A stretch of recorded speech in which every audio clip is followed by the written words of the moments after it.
Album. पंडित शादीराम ने ठंडी आह भरी और सोचने लगे, क्या ये ऋण कभी सिर से उतरेगा? वे गरीब थे, परंतु दिल के बुरे न थे। वे चाहते थे कि जिस तरह भी हो अपने यजमान लाला सदानंद का रुपया अदा कर दें। उनके लिए एक एक पैसा मोहर के बराबर था। अपना पेट काट कर बचाते थे, मगर जब 4 पैसे जमा हो जाते थे तो कोई न कोई ऐसा खर्च निकल जाता था जिससे सारा रुपया उड़ जाता। शादीराम के हृदय पर बर्छियां चल जाती थीं, मगर वे कुछ कर ना पाते थे। इस तरह कई साल बीत गए।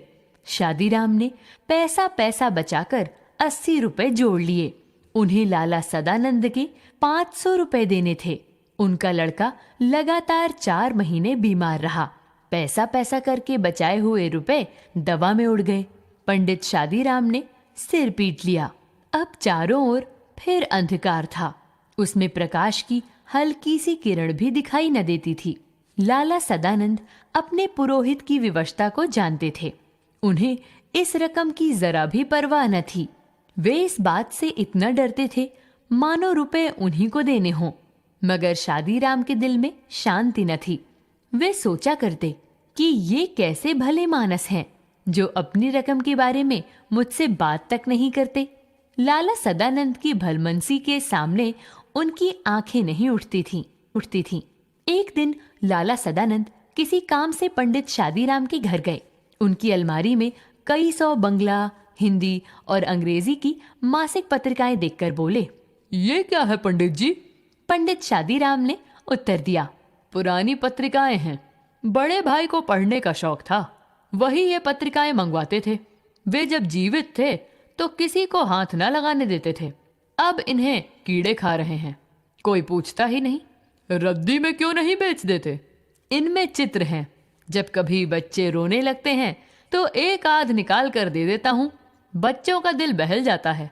लाला सदानंद ने आगे बढ़कर कहा, दो जरा देखें कैसे चित्र हैं। पंडित शादीराम ने कई सुंदर और रंगीन चित्र दिखाए। लाला सदानंद कुछ देर तक उलट पलट कर देखते रहे। सहसा बोले, ये चित्रकला के बढ़िया नमूने हैं।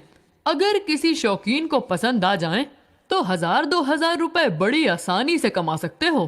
पंडित शादीराम ने ठंडी सांस भरकर कहा, ऐसे भाग्य होते तो यूं धक्के ना खाता फिरता। लाला सदानंद बोले, एक काम करें क्या? आज बैठकर जितनी अच्छी अच्छी तस्वीरें हैं सबको अलग छांट लें। बहुत अच्छा। जब ये कर चुके तो मुझे कहलवा दें। आप क्या करेंगे? मैं इनकी एल्बम बनाऊंगा और आपकी तरफ से विज्ञापन दे दूंगा। हो सकता है ये विज्ञापन किसी शौकीन के हाथ पड़ जाए और आप 2-4 पैसे कमा लें। तस्वीरें बहुत बढ़िया हैं।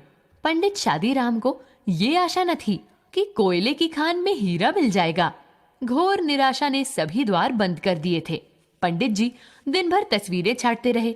शाम तक 200 बढ़िया तस्वीरें जमा हो गईं। उस समय वे उन्हें देखकर स्वयं उछल पड़े। उनके मुंह पर आनंद की आभा नाचने लगी। वे उन चित्रों की ओर इस तरह देखते थे मानो उनमें हर एक में 10-10 के नोट हों। वे सफलता के विचार से झूमने लगे। लाला सदानंद ने चित्रों को एल्बम में लगवाया और समाचार पत्रों में विज्ञापन दे दिया। अब पंडित शादीराम हर समय डाकिये की प्रतीक्षा करते रहते थे। वे रोज सोचते थे कि आज कोई चिट्ठी आएगी। दिन बीत जाता और कोई चिट्ठी ना आती। रात को आशा सड़क की धूल की तरह बैठ जाती थी। दिन बीतते गए। आखिर एक दिन शादीराम के भाग्य जागे।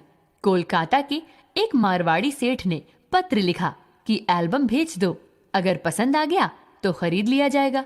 पंडित शादीराम दौड़ते हुए लाला सदानंद के पास पहुंचे और उन्हें पत्र दिखाया। लाला सदानंद ने पत्र को अच्छी तरह देखा और जवाब दिया, रजिस्ट्री कराकर एल्बम भेज दो और मूल्य लिख दो। 1000 रुपए से कम सौदा न होगा। कुछ दिन बाद उन्हें जवाब में एक बीमा मिला। पंडित शादीराम के हाथ पैर से ज्यादा उनका दिल कांप रहा था। उन्होंने लिफाफा खोला और उछल पड़े। उसमें 100-100 के 10 नोट थे। सांझ के बाद वह लाला के पास गए और 500 रुपए सामने रखकर बोले, परमात्मा का धन्यवाद है कि मुझे इस भार से छुटकारा मिला। अपने रुपए संभाल लीजिए। आपने जो दया और सज्जनता दिखाई है उसे मैं मरते दम तक न भूलूंगा। लाला सदानंद ने हैरान सा होकर पूछा। पंडित जी, क्या सेठ ने एल्बम खरीद लिया? जी हाँ, खरीद लिया। और रुपए भी आ गए? जी हाँ। 1000? जी हाँ। नहीं तो मुझ गरीब ब्राह्मण के पास क्या था जो आपका ऋण चुका देता। परमात्मा ने मेरी सुन ली। मेरा विचार है कि ये रुपए अपने पास ही रखें। मैं आपका यजमान हूँ। मेरा धर्म है कि आपकी सेवा करूं। अगर मैंने 4 पैसे दे दिए तो कौन सा गजब हो गया। पंडित जी की आंखों में आंसू आ गए। वे बोले, आप जैसे सज्जन संसार में बहुत थोड़े हैं। परमात्मा आपको चिरंजीवी रखे। मगर अब तो मैं ये रुपए न लूंगा। इतने वर्ष आपने मांगे तक नहीं। मुझे हल्का होने दीजिए। लाला सदानंद ने चुपचाप रुपए रख लिए। मनुष्य रुपए देकर भी ऐसा प्रसन्न हो सकता है, इसका अनुभव उन्हें पहली बार हुआ। 6 महीने बीत गए। लाला सदानंद बीमार थे। पंडित शादीराम उनके लिए दिन रात माला फेरा करते थे। एक दिन लाला सदानंद चारपाई पर लेटे थे। पास पड़ी चौकी पर पंडित शादीराम बैठे रोगी को भगवत गीता सुना रहे थे। एकाएक लाला बेसुध हो गए। पंडित जी ने गीता छोड़ दी और उनके सिरहाने बैठ गए। स्त्री गर्म दूध लेने के लिए बाहर दौड़ी और माँ बेटे को घबराकर आवाजें देने लगी। इस समय पंडित जी को रोगी के सिरहाने के नीचे कोई चुभती हुई चीज जान पड़ी। उन्होंने नीचे हाथ डालकर देखा तो उनके आश्चर्य की सीमा न रही। वह सख्त चीज वही एल्बम थी जिसे किसी सेठ ने नहीं बल्कि स्वयं लाला सदानंद ने खरीद लिया था। पंडित शादीराम इस विचार से बहुत प्रसन्न थे कि उन्होंने सदानंद का ऋण उतार दिया है, मगर ये जानकर उनके हृदय को चोट सी लगी कि ऋण उतरा नहीं बल्कि पहले से दुगना हो गया है। उन्होंने एक ठंडी सांस भरी। कुछ देर बाद लाला सदानंद को होश आया। उन्होंने पंडित जी से एल्बम छीन लिया। धीरे से कहा, ये एल्बम मैंने सेठ साहब से मंगवा लिया है। पंडित जी जानते थे यजमान झूठ बोल रहे हैं।